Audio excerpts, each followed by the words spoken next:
Hello അസ്സലാമലൈക്കും welcome back to Rini's world. അപ്പം നമ്മൾ വന്നിട്ടുള്ളത് നമ്മൾ ഡ്രസ്സൊക്കെ കളർ ചെയ്യുന്നതിൻ്റെ ഒരു ഡീറ്റെയിൽ ആയിട്ടുള്ള വീഡിയോ ആണ്. ആദ്യമായിട്ട് നമ്മൾ ഡ്രസ്സൊക്കെ കളർ ചെയ്യാൻ പോകുന്നവർ കാണുന്നുണ്ടെങ്കിൽ ഇത് മസ്റ്റായിട്ടും കണ്ടിട്ട് വേണം നമ്മളത് ചെയ്യാൻ വേണ്ടിയിട്ട് കേട്ടോ. അപ്പോൾ അതാ ഒരു 10 രൂപയുടെ ഈ ഒരു പാക്കറ്റാണ് നമ്മൾ വാങ്ങിയിട്ടുള്ളത്. ഒരു ബോട്ടിൽ ഗ്രീൻ എന്ന് പറഞ്ഞിട്ടുള്ള ഒരു കളറാണ്. അപ്പോൾ ഇതെങ്ങനെ ഹൗ ടു യൂസ് എന്ന് നോക്കിയപ്പോൾ അതിൻ്റെ ബാക്കിൽ നമുക്ക് കൊടുത്തിട്ടുള്ള സ്കാൻ ചെയ്താൽ നമുക്ക് വീഡിയോ വരുന്നതാണ്. അപ്പോൾ അങ്ങനെ സ്കാൻ ചെയ്തപ്പോൾ യൂട്യൂബിൽ ഒരു വീഡിയോ വന്നിട്ടുണ്ട്. അപ്പോൾ അതിൻ്റെ ഇൻസ്ട്രക്ഷൻസ് പ്രകാരം നമ്മൾ ഇതേപോലെ വെള്ളം എടുത്തിട്ടുണ്ട്. അത് ചൂടാക്കിയതിന് ശേഷം നമ്മൾ അതിൽ കല്ലുപ്പ് ഇട്ട് എടുത്തിട്ടുണ്ട്. അതിനുശേഷം നമ്മുടെ ആവശ്യത്തിനുള്ള ഞാൻ കുറച്ച് ഇടുന്നുള്ളൂ കേട്ടോ. ഒരു പാക്കറ്റ് ഫുള്ളായിട്ട് ഇടാനാണെങ്കിൽ പറയുന്നത്, അല്ലെങ്കിൽ പകുതി ഇടാനാണ് പറയുന്നത്. അപ്പോൾ നമ്മൾ പകുതി ഇട്ടിട്ട് ഇതേപോലെ നന്നായിട്ടൊന്ന് മിക്സ് ചെയ്ത് കൊടുക്കുന്നുണ്ട്.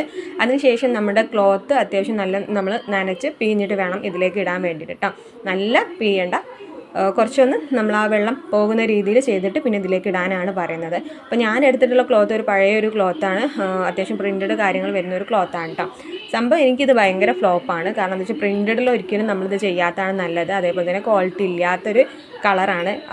എനിക്ക് തോന്നുന്നു ഒന്നും കൂടി പ്ലെയിൻ ആയിട്ടുള്ള ക്ലോത്തിലായിരിക്കും ഇത് ഒന്നും കൂടി ബെറ്റർ ആവാം. നമ്മൾ പ്ലെയിൻ ആയിട്ടുള്ള ഷോള് കാര്യങ്ങൾ, അതേപോലെ പ്ലെയിൻ ആയിട്ടുള്ള ടോപ്സ് കാര്യങ്ങളൊക്കെ ആകുമ്പോൾ ഒരു മങ്ങലൊക്കെ വന്നിട്ടുണ്ടെന്നുണ്ടെങ്കിൽ ആ കളറ് നല്ല കുറച്ചുകൂടി ഇമ്പ്രൂവ് ചെയ്യാൻ വേണ്ടിയിട്ട് നമുക്ക് യൂസ് ചെയ്യാവുന്നൊരു പൊടിയാണെന്നാണ് എനിക്ക് തോന്നുന്നത്. ഒരിക്കലും നമ്മൾ പുതിയ ഡ്രസ്സിൽ ഇത് ചെയ്യാതെ നമ്മൾ കുറച്ച് പഴയതോ അങ്ങനെ കളർ മങ്ങിയിട്ടുള്ള കാര്യങ്ങൾ ആദ്യം ചെയ്ത് നോക്കുക. എന്നിട്ട് നന്നാവുകയാണെന്നുണ്ടെങ്കിൽ മാത്രം നമ്മൾ ഈ ഒരു മെത്തേഡിലേക്ക് ചെയ്യാൻ നിൽക്കുക കേട്ടോ. അപ്പോൾ ഇഷ്ടപ്പെട്ടാൽ ലൈക്ക് ചെയ്യാനും ഷെയർ ചെയ്യാനും കമൻറ്റ് ചെയ്യാനും മറക്കണ്ട.